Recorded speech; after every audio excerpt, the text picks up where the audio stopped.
So in this lecture, we are going to study first retarded and then accelerated motion. This topic comes under distance and displacement. Many students have a doubt in this because of quite confusing terms, but we will simplify it in this video. So basically we have two cases. The case one says that the initial velocity is either 0 or it is parallel to A.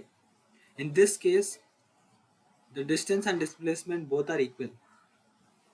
That is, we can apply the second equation of motion, that is S is equal to ut plus half at square. So to simplify this, let us take up a case where a car or a bus is moving with a velocity u and the acceleration is also in the direction u. Similarly, we can take another example where a body is at rest, that is, it has zero velocity.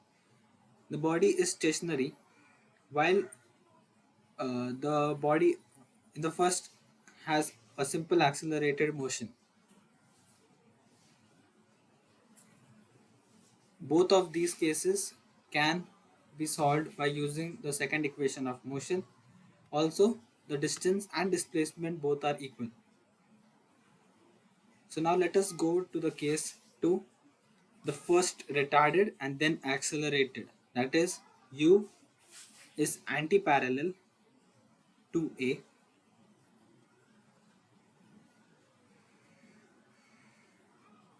or you could say that this motion is first retarded and then accelerated. This simply means that because of negative acceleration, a body gets retarded, and due to continuous retardation, the body accelerates in the opposite direction because retardation is opposite to that direction of velocity. So, because of retardation, the body accelerates in the direction of the retardation, that is, it accelerates in the opposite direction.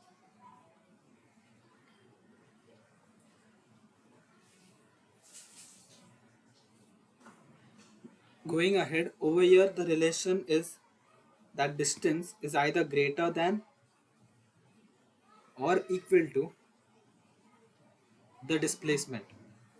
The sign shown over here is greater or equal to. That is, it could be greater or it could be equal, but both won't be true at the same time. So this relation is only applicable when u is anti-parallel to A. If u is in the positive x direction and A is in the negative x direction, due to constant retardation, at some point the body will retard and the velocity at that point would be equal to 0.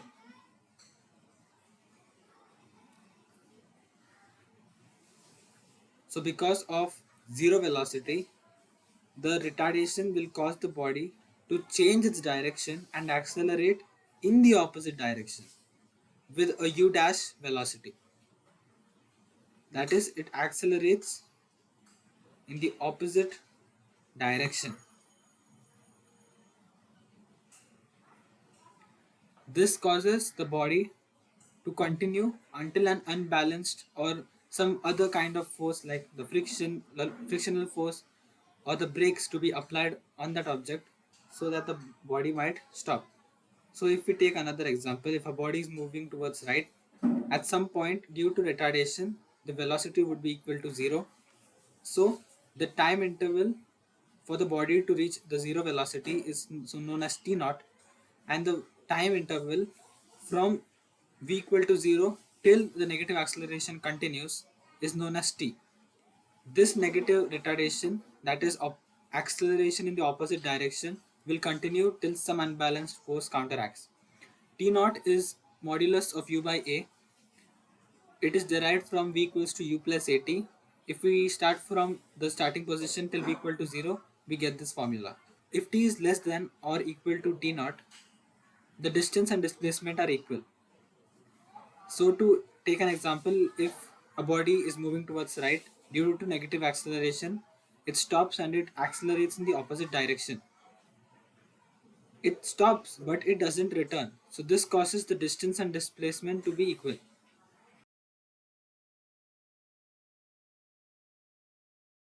But if t, the time t is greater than t naught, we say that the distance is greater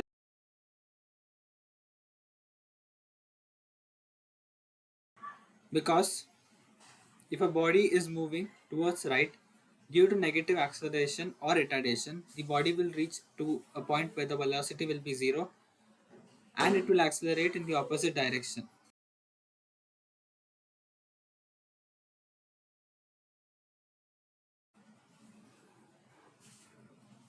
Now, if the distance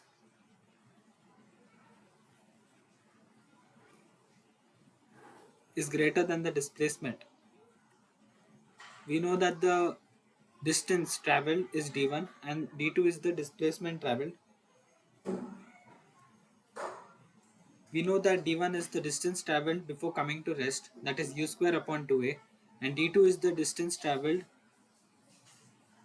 in the remaining time, that is t minus t naught, which is equal to half modulus of a t minus t naught the whole squared. Now this relation can be written in a single form, that is d is equals to modulus of u square upon 2a plus half modulus of a t minus t naught the whole square. Also, we know that t naught is u by a and t naught is the time when velocity becomes 0.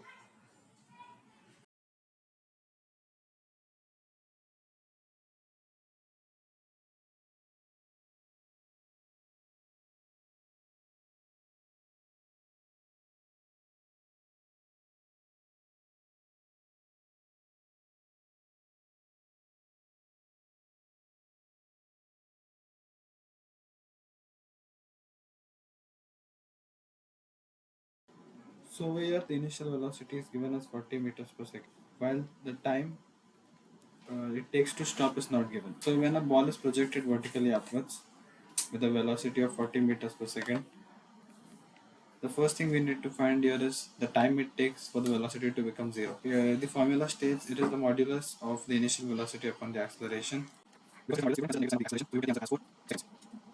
So for the time given, in A it is given as 2 seconds, which shows that the time it takes to stop is greater than the total time because the distance is equal to the displacement.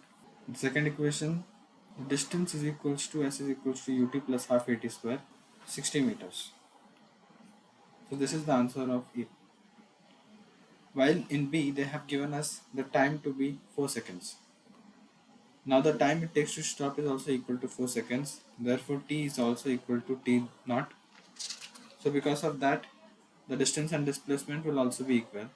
And we would get 40 into 4 minus half into 10 into 16, 80 meters. Similarly in C, they have given us the time to be 6 seconds, but t naught is 4 seconds. So when t is greater than t naught, we know that the distance will be greater than the displacement. Therefore, for this we will apply d is equals to modulus of u square upon 2a. If we insert the values, we would get the value as 100 meters.